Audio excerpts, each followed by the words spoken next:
G'day, ladies and gentlemen, and welcome to another cracking edition of Investing in the US podcast. From Los Angeles, I'm your host, Goossens. Good as always to have you with us on the show. Now, as you know, it is a new year and it's going to be huge. So I'm glad you've all tuned in to learn from my incredible guests. And hopefully these incredible guests will inspire you to get out there and take some action and make it happen in 2018. As you know, I'm all about sharing the knowledge with my loyal listeners, and there's absolutely no BS on this show, straight into the nuts and bolts. So if you do like this show, please give us a review on iTunes, and you can follow me on Facebook and Twitter by searching @Goossens. You can also find this show wherever you podcast: iTunes, SoundCloud, Stitcher, and Google Play. And these these episodes are now up on my YouTube channel. So head over to listeners.So, click on the video link, and it will take you straight to the recordings of these shows each and every week. You can see my ugly mug, but you can also see the beautiful faces of my guests. All right, guys, enough out of me. Let's get cracking and into today's show. Today on the show, I have the pleasure of speaking with Bryan Birsic. Bryan, co-founder and CEO of Wunder Capital, brings extensive finance and capital raising expertise to Wunder Capital, from private equity investing at Bain & Company to financing online commercial lending companies. I'm very excited to have him with us on the show, but enough out of me. Let's get him out here. G'day, Bryan. Welcome to the show. How are you doing today, mate? Wonderful. Good to be here. Mate, I want you to dive into the nuts and bolts of what you do at Wunder Capital, but let's rewind the clock a little bit and tell me how you made your first dollar. Yeah, so for a long time, I just was doing things for my family. We had 100 acres outside of Pittsburgh, and so there was plenty of work to do out there. But my first actual job was actually at a steel factory where they'd bring in coal and they needed people to shovel the coal back onto the conveyor belts that were spinning off lots of it. So that was my first real tax filed gig. How old were you when you got that job? I was 16. Wow, just legal, right? That's right, exactly right. The black lung probably set in early, right? You'd be surprised. After a few months there, you blow your nose, and generally there's some black in there. Yeah, I could imagine. Awesome, mate. Well, look, now walk us through, your experience and what got you into, the investing world, from college, and what inspired you to go and co-found Wunder Capital. Yeah, so the finance story goes way back, and I was lucky. I had a dad who was excited about the stock market and started buying me single shares of local Pittsburgh companies. So my first share was one share of Heinz. And back when people actually, in the newspaper, you'd have like 2 or 3 pages of all these stock prices, and every Sunday we'd go and compare them. And so I was a personal finance nerd from way back, and was reading people like Peter Lynch and Ben Graham, and not to compare those two, but in middle school. And then I decided to put that together with solar, when frankly we saw both a big opportunity to get capital into the solar space, and also some exciting stuff happening in the solar market. And those two things came together in Wunder Capital. Nice, man. So I take it you do have some, I mentioned that we used to work for Bain & Company. So clearly you've had some corporate life, but talk to me a little bit about that transition, getting out of the corporate world and into your own gig, and sort of what was the why factor behind all that sort of stuff? Yeah. So in college, I studied economics, but at a liberal arts school, so in a very theoretical sense. And I always loved the kind of efficiency of the market and the meritocracy, and there was something there that appealed to me. And I went and started working for the Fortune 500 companies and private equity firms doing buyouts. And that efficiency didn't seem to exist at large scale companies. There seemed to be a lot of things keeping that kind of beautiful market from operating. And that was when in New York, I was in New York with Bain. New York was really rising as a startup scene kind of in the late aughts. And the startup ecosystem seemed to be that place where, 5 or 10 or 15 people that were really talented and working hard could, move a 50,000 person company, right? And something about that kind of dynamism was what I always liked about economics and how the markets work. And so I was naturally attracted to startups, joined a venture firm from basically run by a former Bain guy. And that was my foray into getting companies off the ground and kind of using technology in those efforts. Nice. But it would have been, a bit of a a shock, I guess, or, a leap of faith to go out and start your own thing, your own shop. It's nothing. It takes a bit of balls to go out and do that. Not everyone who's listening to this show is like, yeah, let's go start my own company, right? So that in itself can probably be, you probably have parents saying, no, stick with your good day job and all this sort of stuff. But, it sounds like you and I come from the same sort of cloth where it's like, we're screw it. Why not give it a crack, right? So talk to me a little bit about that, because that would have been, I'm sure, maybe some inner demons to go out and then pull the trigger. No doubt. Yeah, I think everyone deals with them. Anyone who's listening who thinks that all of us don't think about that as well with the inner demons is way off.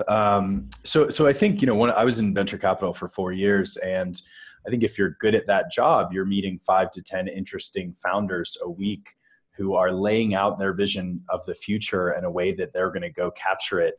And I think if you've got any bit of entrepreneur in you and you do that job, it's going to be expressed and excited by, just that repetition of seeing people succeed and in your portfolio and how it's built. And so that was how I kind of got comfortable and got excited and got that ahead of those inner demons, right, to make that leap. The other thing I'll say, and I think it's what we're saying, is that I'm really lucky to have, a lot of support from a lot of people that allow me to make that financial leap. And I know there are folks that really want to and have to support, a bunch of people in their family back home or whatever it might be. So I do feel really lucky that I was in a place that I could make that leap and know that worst case scenario, I'm sleeping on someone's couch, not being visited by the debt collector or going bankrupt. Right. So that's a big deal. Yeah. And, I'm lucky in that way. No, a lot of people think about that, and it's, they talk about financial freedom and all this sort of stuff, and financial freedom is all well and good, but, it also, the financial freedom part of it is that really you have the control to do what you want with your day, right? And you can do it. You can chase your dream or chase an idea and not be scared about, how am I going to pay rent this month? And I think there's two different things, but people sort of combine them as one, because there's a lot of work that goes on into starting your own business. You and I both know just how much, the long hours, the weekends, the no holidays, the very little pay on the front end. And you're like, better bloody work. But at the same time, it's also very invigorating to think, well, hey man, I just started this company. This is awesome. Look what I'm creating. And then looking back on however long it's been, a year, 2 years, and think, wow, that's incredible. So it sounds like you probably came from the best incubator to start your own company, right? So let's talk about that for a little bit. So solar, obviously it's a green energy. Why, from a fundamental investing point of view, why did it make sense to start a company focused purely on solar energy? Yeah. So at a really high level, what gets us excited is the fact that solar's been on this very consistent technology cost curve in terms of its underlying costs, right? The cost of buying these things and constructing them and putting them up. For 40 years, it's been going down by about 10% a year. And that continues today. In the last 5 years, the price of solar has gone down about 50%. And what's so exciting about that is that for a very long time, for 35 of those 40 years, solar was just going from being ridiculously expensive to being very expensive. And it wasn't competing with, the grid, incumbent utility costs. And in the last 5 years or so, solar has gotten cheap enough that with a good financing package, and that's where kind of we come in, but, with the capital to not take all of that cost up front, but spread it over the 25-year effective life of the system, you can walk in and just offer a price discount relative to what you're paying the grid. And so, when the market tips from people who are paying more because they care about the environment, and God bless them, they certainly supported the solar market for a long time.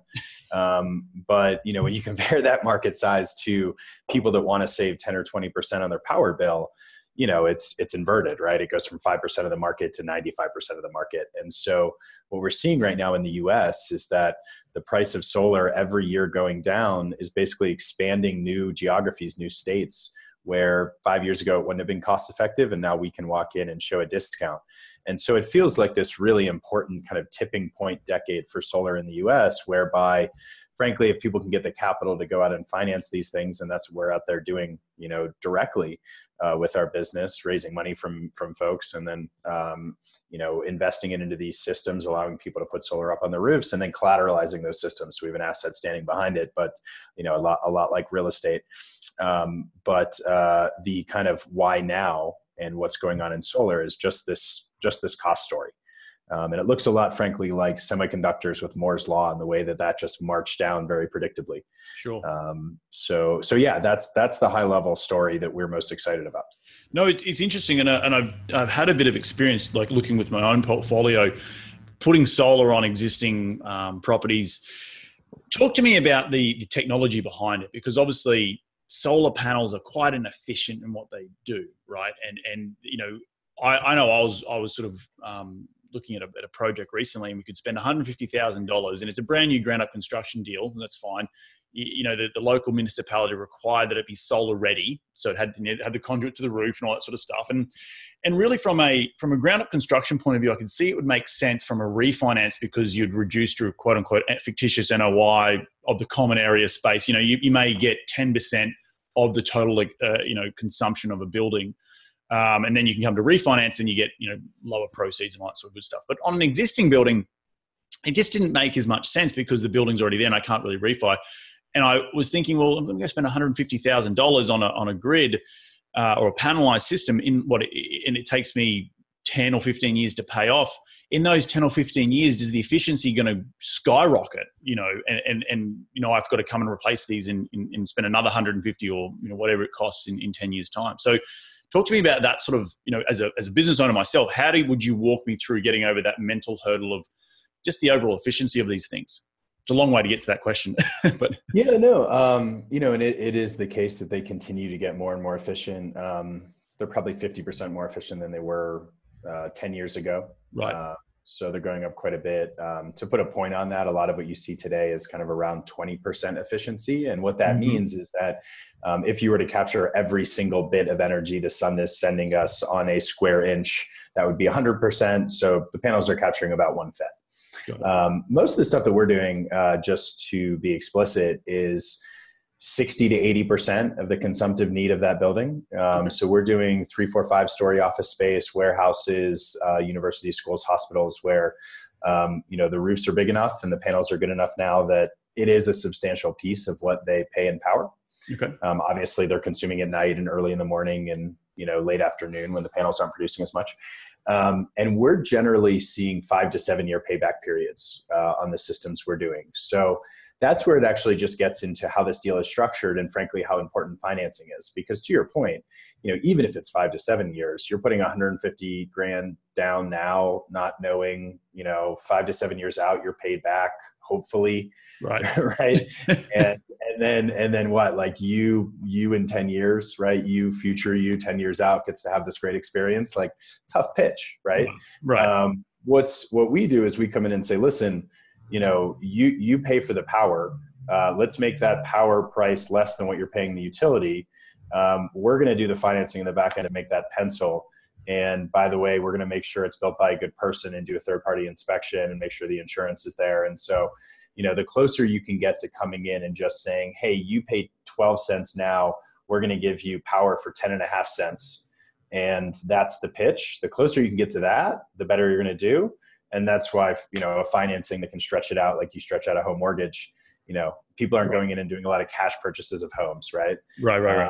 And this is a similar kind of space. In fact, the down payments on those systems are often quite a bit smaller. Yeah, no, that makes sense. And so with that exact, there's a great little analogy, 12 cents to 10 cents. Are the individual property owners owning this system, or are you guys still having ownership until, you know, you're the bank, you know, and your collateral is the fact that these solar panels, right? Yeah. So it's a lot like a mortgage in the sense that you do own your home, but if you don't pay them, they very much will exercise their rights to take your home.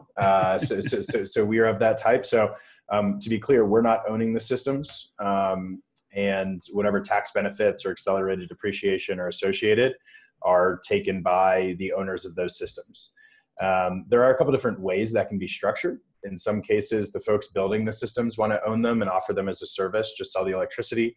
In some cases, the host of the site wants to own it. And that depends on a deal by deal basis. But we are just coming in basically saying, hey, we're debt, here's our rate, here's what our investors need to make. Let's pair you together with the capital we can raise on the investor side, and they're off and running. Great. Talk to me about that side of the business. That are you raising all the quote unquote debt from your private investors? Yeah, so we got off the ground 4 years ago using these crowd finance regulations, the 2012 Jobs Act and the SEC's interpretation in kind of 2013, 2014, to raise money from any accredited investor in the US. So we issue Regulation D securities like a lot of crowd finance platforms. And that was our first about $20 million raised and invested. And frankly, at that point, we started to see that call it the mid to long tail of money managers. So not people managing $100, $250 million kind of check size funds, but people who might invest $500,000, a couple $1 million, family offices, RIAs, trust foundations. Started to see them come in a lot more numbers. And then we found that when we hit about a $50 million kind of run rate and our pipeline of borrower demand started to creep up to about $500 million, we started to see the big banks come in. And so we basically have 3 channels. We've got some banking partners with basically warehouse facilities that we can kind of source projects into.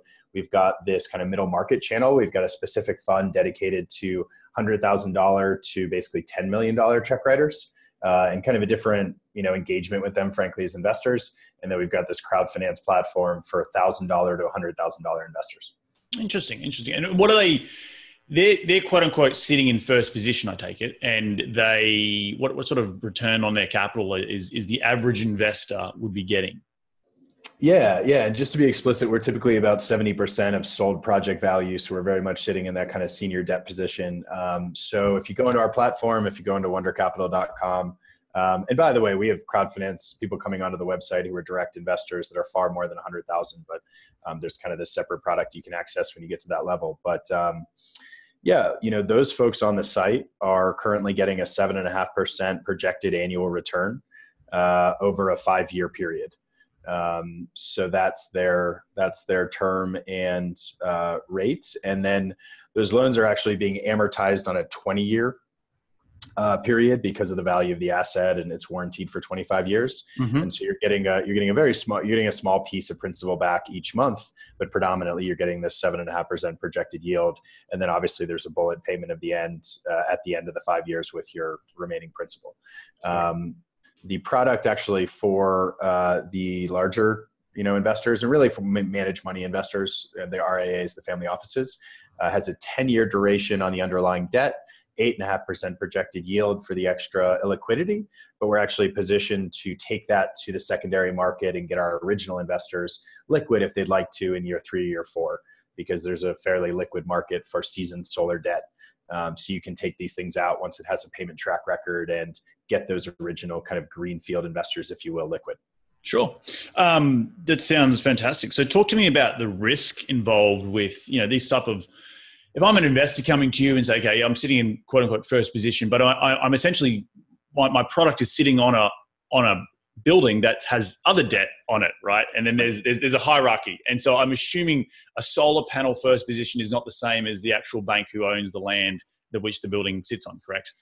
Correct. I mean, our only claim is against the system, just to be really clear. So one of the things you do contractually at the start is you make sure that you don't actually kind of get involved with in any way the kind of property debt structure, which is both to say we have no claim against it, but also that they have no claim on our system.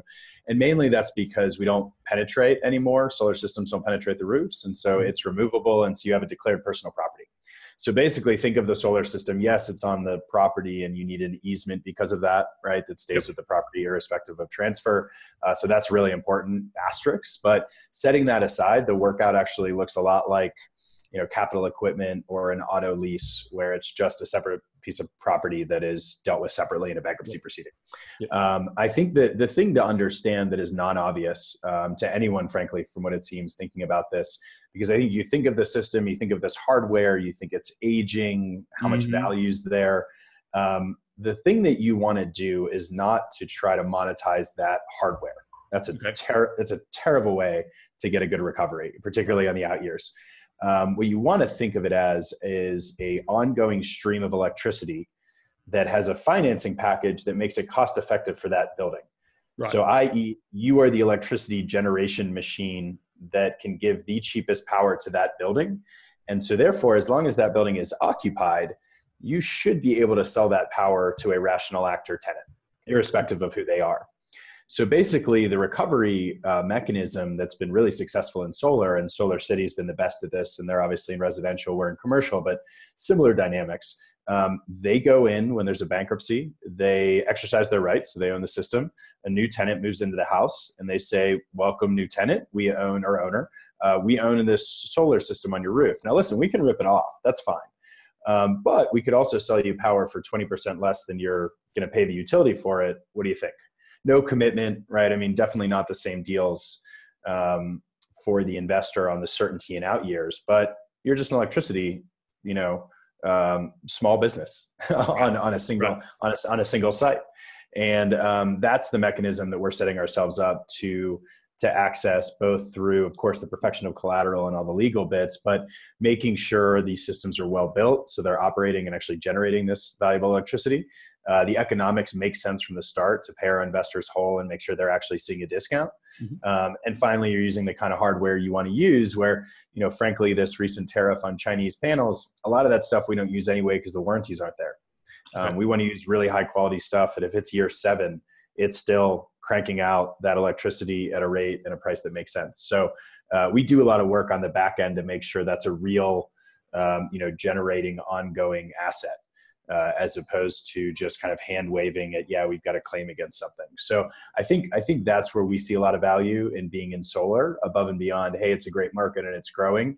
We think there's a lot to that asset that is probably underappreciated in the capital markets today. And therefore, we hope delivering some kind of outsized risk return to our investors from that inefficiency.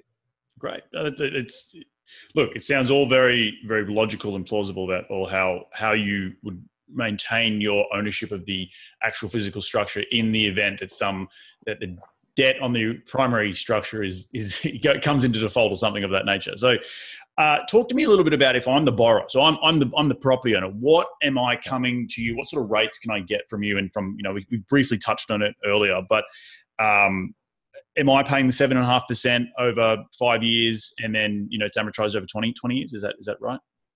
Yeah, exactly right. So our model, so just to be really clear about, how we make money, we take a pretty commercially standard loan origination fee that is charged to the borrower as a closing fee. It's their only closing fee on the loan. And then we take an ongoing loan servicing fee, again, pretty industry standard stuff, to the borrower on each payment. So what that leaves out is that we're not taking economics between our investors and our borrowers. We're really just trying to match those things. So our investors put money into our fund vehicles. Our fund vehicles go out and directly the lenders. And yes, as the borrower, you're seeing the flip side of those investor rates that I quoted. Generally, that experience is that you're seeing a 60 to 80% reduction in your utility bill because the system's generating power. And then we want our financing costs to kind of comfortably fit inside of that savings, such that your total collective experience is at least 10% cost savings. And, we target 20% cost savings. So, if you're a commercial entity that's paying $10,000 a month for electricity, we're aiming at your total cost of having gone solar hitting 8,000 to 9,000, right? So you're seeing 1,000 to 2,000 of cost savings. Now, in terms of where that's plausible, it has mostly to do actually with what you pay for power and less to do with how sunny it is where you are. Right. So as dermatologists are always telling us, a lot of sun rays actually get through clouds, right? You should put on some sunscreen on a somewhat cloudy day. So you'll actually see only about a 30 or 40% variation between a place like, the Northwest where it's very cloudy and a place like Florida or Colorado where we are quite sunny. Whereas power rates vary like 3x. You'll see 18 cents in places in California, Northern California predominantly, places like New England, and you'll see like 6, 7, 8 cent power in places like Texas and Colorado. So generally what we guide people to is if you're paying more than 12 cents, it's worth looking into. Mm-hmm. If you're paying more than 14 cents, we almost certainly can offer you a cost savings. Mm-hmm. And if you're up in that 18 cent range and you haven't gone solar, there should be a reason why, like a bad roof type or there's a lot of shading. But if you're that high, you're talking about 25% plus cost savings. Interesting. And you mentioned the 60 to 80% utility reduction. I know when just going through the recent studies that we did on our property, you need a pretty large area, right? Like if you're confined to an urban infill type of apartment building, you really only got the roof that you can put it on. But if you're more like a garden style, 20 acres sort of, Texas type of apartment building, it's a little bit different, animal, right? And you can fit a lot more on some unused space. Talk to us a little bit about that. That's exactly right. I mean, if you're in an urban context and you're starting to get to the 6, 7, 8, 9 floors and above, you're simply just not going to have enough roof space, at least with traditional solar. There's some new concentrated solar. Frankly, it's not what we do, so I wouldn't be the expert on that. But we do not see a lot of that. Where to your point, solar continues to get more efficient. And I think people might be surprised that looked at it, even a few years ago as to what you can get today. That said, you do need a reasonable ratio between the roof and the consumption of that space. And so, office space tends to be relatively low consumption, kind of low to medium. We'll see 2, 3, 4 story suburban office space, kind of that place where you probably get your teeth cleaned, right? Or if you grew up in the burbs like I did, those kind of spaces are great. Multi-tenant retail. So think about the big box stores that have, 5 or 6, bakery next to them and the dry cleaners. You can underwrite the big box store, get comfortable there and do the whole space. Warehouses are great, a lot of roof space for the consumptive demand. But yeah, when you start to stack up these buildings and the roof space shrinks, it's less useful. That's without a doubt. Right. Interesting. So from an education point of view, we're walking into your restaurant, right? Walk us through the menu from high level free stuff that we can, I can jump on your website right now to find out a lot more about what you do, through to obviously the nitty gritty, which I think we covered in pretty much in extensive detail. You offer investors or borrowers an option to get solar to reduce their power. But what about the sort of free high level stuff that people can learn more about what you do? Yeah, 100%. Certainly a ton available on the site. We have to identify who you are before we show you certain things. So, the sign up's a little up front, but past that, offering memos, help you understand the solar industry as well as what we're up to, but a lot of good stuff on just what's going on in solar and what the possibilities are and why commercial is interesting, frankly, relative to residential. We also have a cost savings estimate kind of tool for borrowers that might be interested. So if you're a business out there and you just want to get some kind of high level, does this pencil for me, put in a couple pieces of info. We've got that on a kind of Go Solar segment of our site. And we've also got a really fantastic investment team that's on chat, live on the site and on email. And, it's pretty amazing. I mean, they'll just open up, doesn't matter who you are, they'll open their Calendly up and they'll grab 30 minutes with you and, tell you what we're up to, talk about solar, how alternative lending's working, crowd finance. So, that team's probably the best thing that we provide besides the investments. Nice. So mate, tell me what you got planned for 2018 and beyond, both personally and professionally, because I'm sure you got a lot of growth happening in the next few years. Yeah. To be honest, the last year was a pretty wild one. We grew our kind of key metrics, like 8 to 10x in the llast year. So we were seeing about 10 to 20 million of borrower demand a month, about a year ago. Now we're seeing over 100 million. We've set records every single month, the last 4 months, for how much we've invested in solar projects, setting December aside because the holidays, we didn't hit a record, but, it's like September, October, November holidays, new record in Jan, we just set. So to be honest, it's a growth year. For us, it's making sure we continue to really do a high quality job. We've had no misprojected payments. We've had no losses, no write-offs, and no uncured defaults. And so, previous performance is no guarantee of future results, but we want to do everything we can to make sure it's as close as it can be.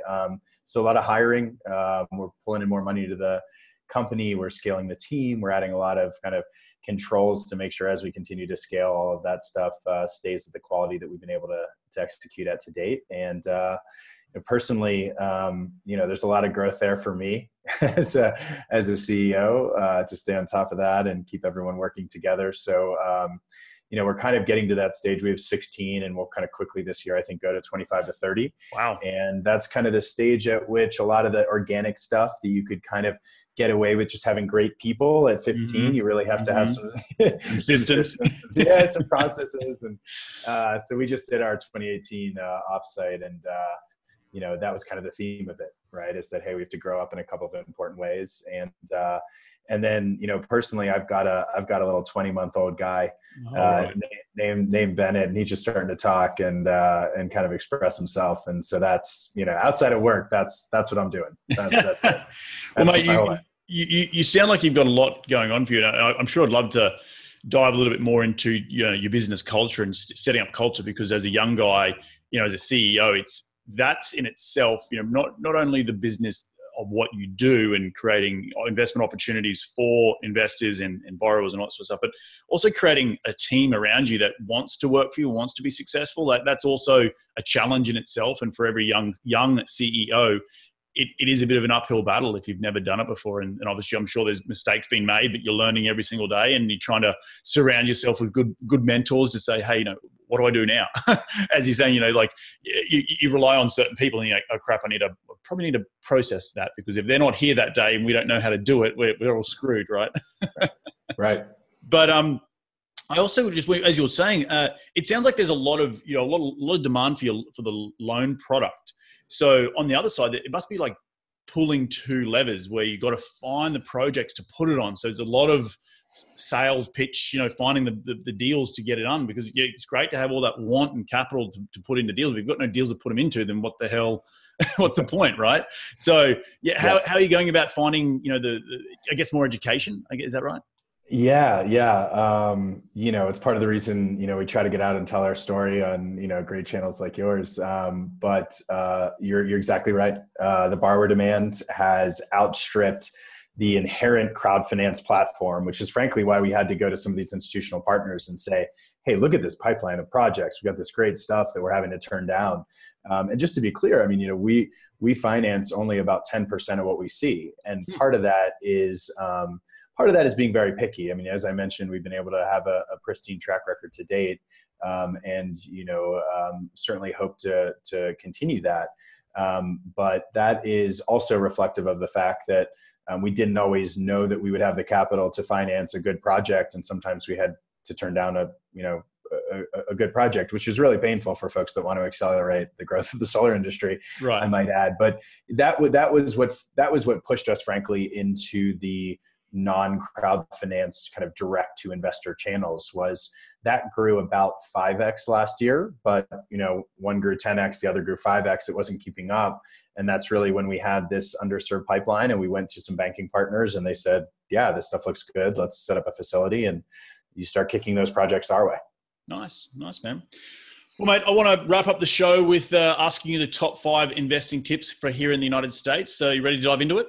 Let's do it. All right, mate, what is the daily habit you practice to keep on track towards your goals? Meditation, 10 minutes, start of every day, gives me some distance between my reaction in my head and actually evaluating that reaction. That's like the practical implication of that for me.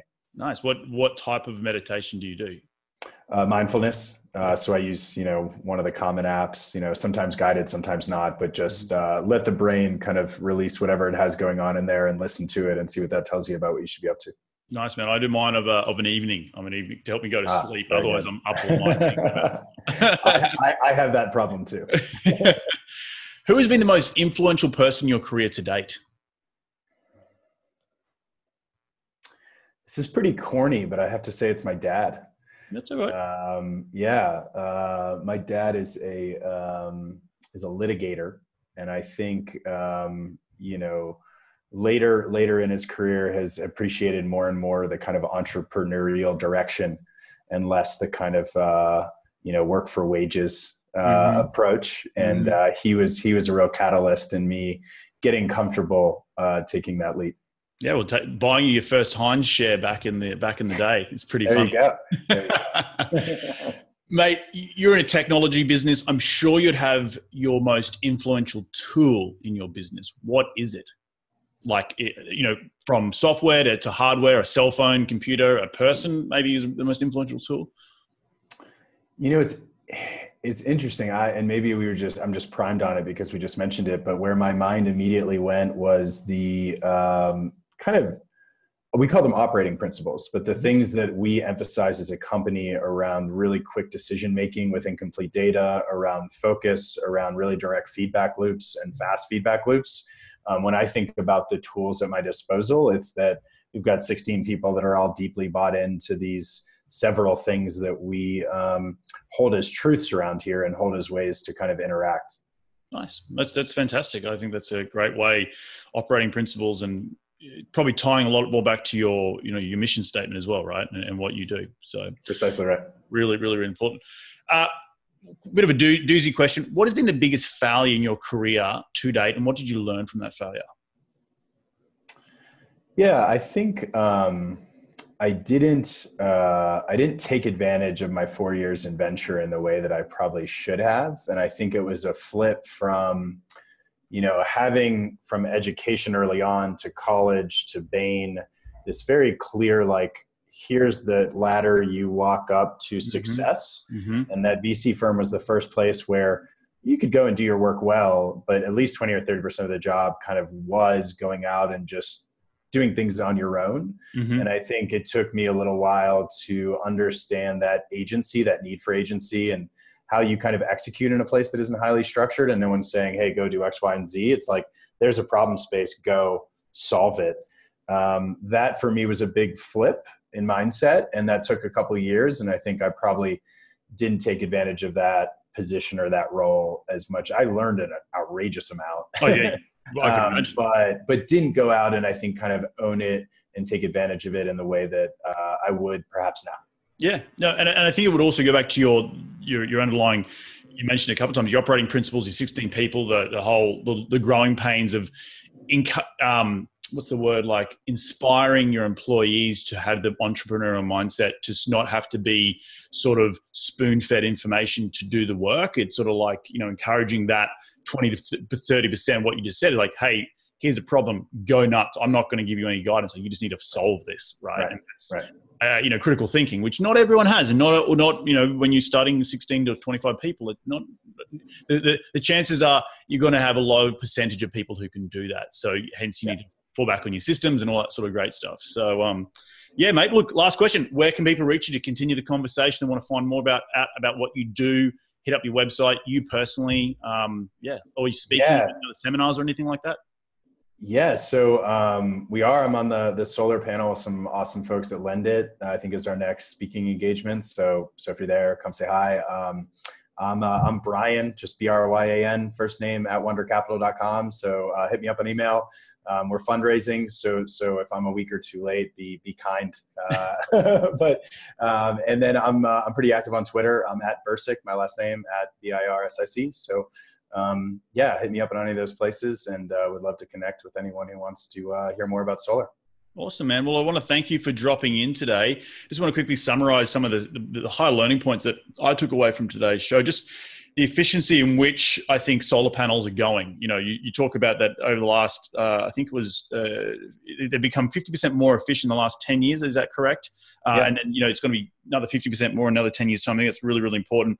The 60 to 80% utility savings is, I think, huge for any, not only homeowner, but industry. You focus on commercials. Any commercial owner of an asset, I think it's really important to generate additional NOI. I know personally, I looked at it from a refinance point of view on new construction. I think that's really important space because you can the upfront dollars can come back to you a lot quicker. And really just in terms of the overall, what you do, you're an investment firm, but you're also a lending firm, and sort of that sweet space in between, and offering investors a place to put their capital, but also offering business owners a way to reduce, their NOI and essentially increase the overall value of the property. So really, really awesome stuff. Did I leave anything out? No, I think that's it. That's us in a nutshell. Well, thank you so much for dropping by. Enjoy the rest of your week, and we'll catch up soon. Thanks so much. Appreciate it. Great to be here. There you have it. An awesome episode jam-packed with some incredible advice from Bryan. Please check out his website at wondercapital.com. You can also check out all the show notes from today's episode up on my website at Goossens.com. Thank you again for taking some time out of your day to tune in to continue to grow your financial education about investing here in the United States, because that's what we're all about here, increasing your financial IQ. We're going to do this all again next week. So take care, be safe, and remember, happy investing.